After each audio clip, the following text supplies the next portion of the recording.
life, every day, late at night, not okay. All I want, and I pray, all I need are some better days. 네, 저는 주식회사 패블러스 공동 창업자이자 대표를 맡고 있는 이주행이라고 합니다. 그러니까 청춘을 포항에서 묻었습니다. 한 9년 반 있었어요. 딱 9년 반 있고, 그리고 나서 대전에 병역특례로 애틀이라는 연구소에 와가지고 거기서 23년 연구원 생활하다가 작년에 11월 달에 패블러스 설립하면서 휴직을 했어요. 그래서 지금 우리 회사는 생긴 지 9개월째 됐고요. 우리 회사가 하는 일은 인공지능 데이터에 부족 문제들이 있거든요. 그래서 그런 부족한 문제를 합성 데이터라는 기법으로 만드는 일을 하고, 그리고 데이터가 어디가 부족한지를 품질을 평가를 하는 일이 되게 중요해요. 그래서 데이터 클리닉이라는 컨셉을 만들었거든요.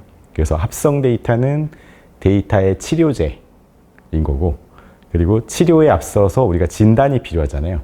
병원처럼, 데이터 병원처럼. 그래서 고객이 가지고 있는 데이터를 진단하고 진단 리포트를 발급하고 거기에 맞춰서 치료를 하는 그런 일을 하고 있습니다. 저는 창업하고 나니까 어릴 때 제 모습으로 돌아가는 기분이 들어서 굉장히 좋아요. 그래서 중고등학교 때 굉장히 공부 잘하는 학생이었죠. 성실하고 뭐 취미 활동 그런 거 별로 없었던 것 같고요. 굉장히 바빴고 지금처럼. 그러니까 제가 90년대 대학을 다녔으니까 그 전에도 지금만큼은 아니지만 굉장히 학생들이 바빴거든요. 특히 그 포항공대 초창기 멤버들은 뭔가 자기 아이덴티티 이런 게 되게 강한 사람들이 많았기 때문에 그런 거를 표출할 수 있는 궁합이 잘 맞는 학교로서 포항을 선택했던 것 같은데요. 저도 인천 살다가 포항으로 왔어요. 네, 굉장히 멀리 왔죠. 같은 바닷가지만 많이 다른 바다였어요. 네, 포항 바다 너무 좋았고 1학년, 2학년 때 조금 놀았던 것 같아요. 근데 지금 여러분 뒤에 보면은 이렇게 신디사이저 있고 그렇죠. 제가 아직도 컴퓨터 음악 같은 것들 하고 있거든요. 음악 만들고. 근데 그때 기숙사에서 처음으로 컴퓨터 음악 시작했었어요. 미디로 노래 만들고 그런 것들. 그런 거 하다가 이제 학부 연구 참여 제도가 지금도 있는지 모르겠는데 한 3학년 정도 되면은 랩에 들어갈 수 있잖아요.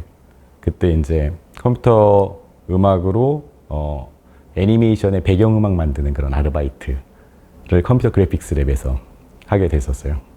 그래서 공부도 열심히 했고, 그리고 기숙사 생활도 굉장히 재미있었고, 제가 하고 싶었던 여러 가지 예술적인 기질 그런 것들도 그때 배양이 됐던 것 같고, 그리고 나서 대학원 갔을 때는 또 열심히 공부했던 것 같아요. 석사 때, 박사 때. 네. AI는 도구일 뿐이에요. AI가 그림을 그린다고 생각하지 않고 AI는 함수의 하나일 뿐이에요. 수학 함수도 있고 데이터 기반의 함수일 수도 있고. 그래서 그림을 어떻게 그리게 되었는지 그 스토리를 말씀드리자면, 제가 음악 만드는 것도 좋아하고 그런 기질이 있다 보니까 어느 순간부터 논문하고는 상관없는, 연구하고 상관없는 그림을 그리고 있더라고요. 그래서 그런 그림들이 꽤 있었는데 2014년도부터 본격적으로 그런 그림들을 그리기 시작했어요. 그래서 코드로 그린 그림이 그때부터 탄생하기 시작했는데, 제 그림을 보신 대전 시립미술관 관장님께서 그런 말씀을 하신 적이 있었어요. 코드로 그린 그림이 지금 시대의 문인화 같다. 현업에서 하던 일을 하다가 잠시 그걸 가지고서 제 마음을 표현했는데, 근데 저는 그 도구가 붓과 먹이 아니라 코드였던 거죠.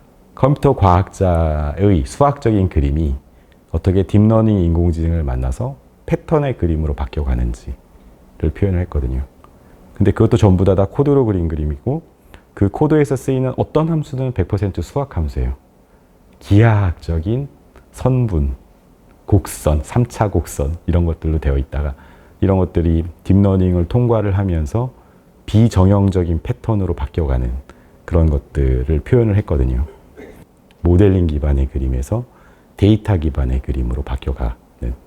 그래서 그 방에는 그런 흐름을 다 담고 있는 거예요.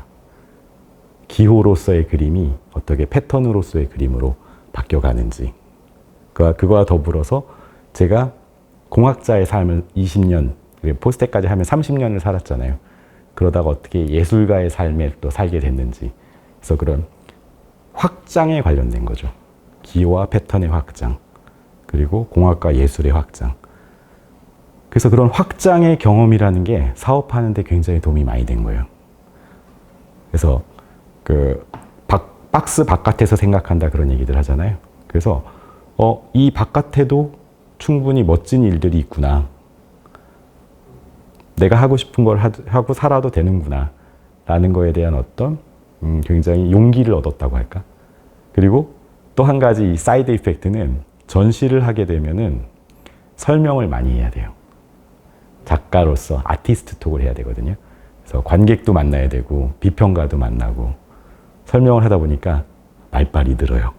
말빨이 굉장히 늘었어요. 사업에 도움이 아주 많이 됐어요. 예. 근데 2006년도 새해 결심부터 제가 썼던 게 독립을 준비하자였어요. 네. 무서웠죠. 두려웠죠. 이 안정적인 온실 밖에서 내가 살아남을 수 있을까? 내가 뭘 얻고자 밖을 나가려고 하는 걸까? 라고 생각했을 때 역시나 늘 오랫동안 해왔던 그 결심. 독립해야 돼. 이때가 아니면 안 돼. 라는 생각을 한 거죠. 그리고 아이들도 다 지지를 해줘요. 사업하셔도 됩니다. 하고 싶은 거 하세요. 그러니까 지원을 받은 그런 상황이었었고, 우리 시점적으로 봤을 때도 인공지능 데이터라는 그 주제가 굉장히 무르익고 있었고, 그리고 그때 제가 창업 결심하는 그 시점이 우리 나이로 52, 지금이 53이란 말이에요. 그러니까 한 해를 더 늦추면 이제 점점 힘들어지는 거야. 그래서 마지노선. 그래서 이제 4월 1일이 됐을 때 딱 결심을 했어요. 해야 되겠다. 저랑 이제 공동 창업자가 패블러스를 만들겠다고 결심을 했을 때 저희가 매니페스토를 썼어요. 일주일도 안 돼가지고. 매니페스토는 어떻게 보면은 선언문 같은 거예요. 패블러스 선언문. 우리는 이런 회사가 되겠어.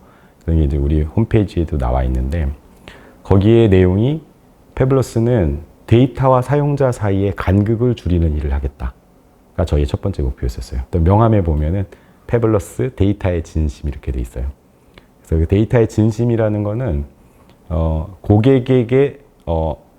고객을 대하는 저희의 진심이기도 하고 데이터 속에 숨어져 있는 본질을 찾아서 드리겠다라는 아이디어가 들어있거든요.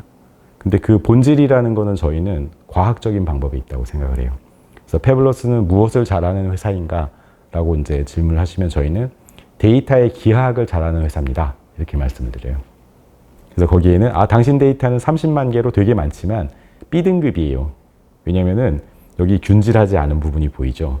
그리고 구멍이 엄청 큰 게 있어요. 이거를 메꿔야 됩니다. 치료를 해야 됩니다. 그래서 그 치료가 필요하시면 우리 합성 데이터를 쓰세요. 합성 데이터는 데이터 치료제인 거예요. 데이터를 더 좋게 만들어주는. 그렇게 데이터의 품질을 올려야만 그걸 가지고서 인공지능을 학습을 해야지 경쟁력 있는 AI가 만들어지는 거죠. 네.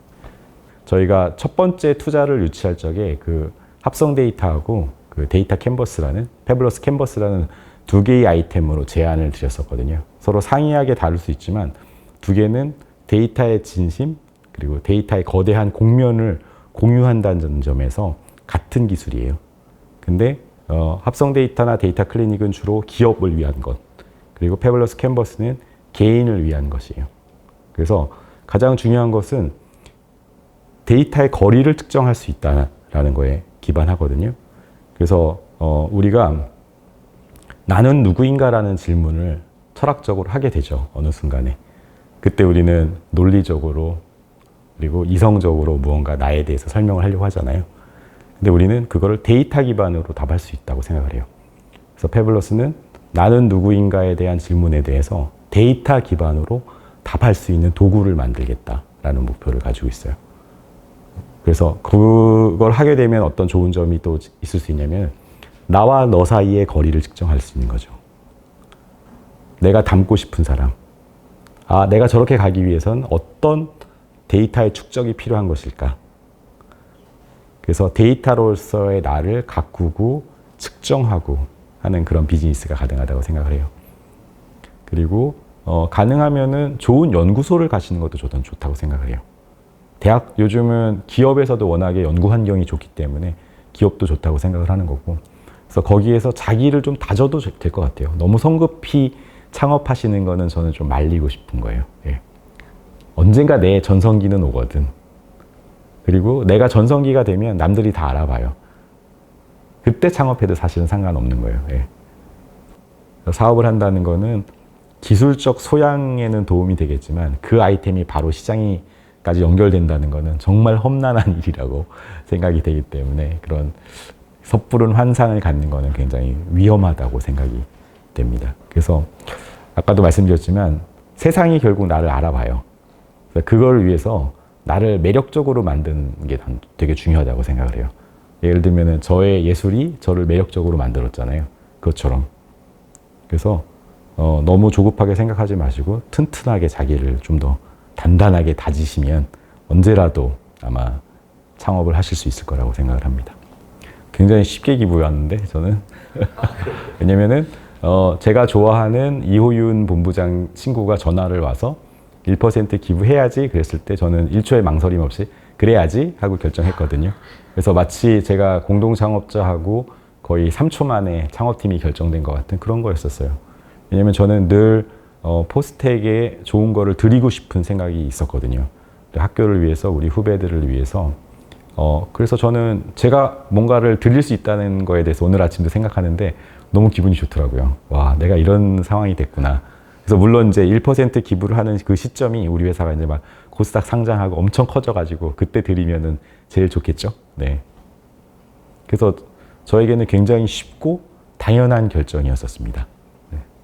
아무래도 저의 아이덴티티가 반영된다고 하면은 좀 더 예술적인 분위기가 가미될 수 있는 어떤 기숙사라든지 미술관이라든지 이런 것들을 만들 수 있는 데 쓰이면 좋겠다는 생각이 들어요. 그래서 공학과 예술, 과학과 예술 사이에는 큰 차이가 있지 않아요. 그래서 그거를 경험할 수 있게 해줘야 된다고 저는 생각합니다. 학생 때부터. 그래서 좋은 그림도 많이 봐야 되고, 그리고 실제로 창작의 경험도 할 수 있게 해야 되고, 그리고 아티스트를 초대해가지고서 학생들과 대화의 시간도 만들어줘야 되는 거고. 저는 그런 활동에 쓰였으면 어떨까? 다른 분들은 생각하지 못할 것 같고, 저만의 아이덴티티가 담긴 그런 쓰임새일 것 같아요.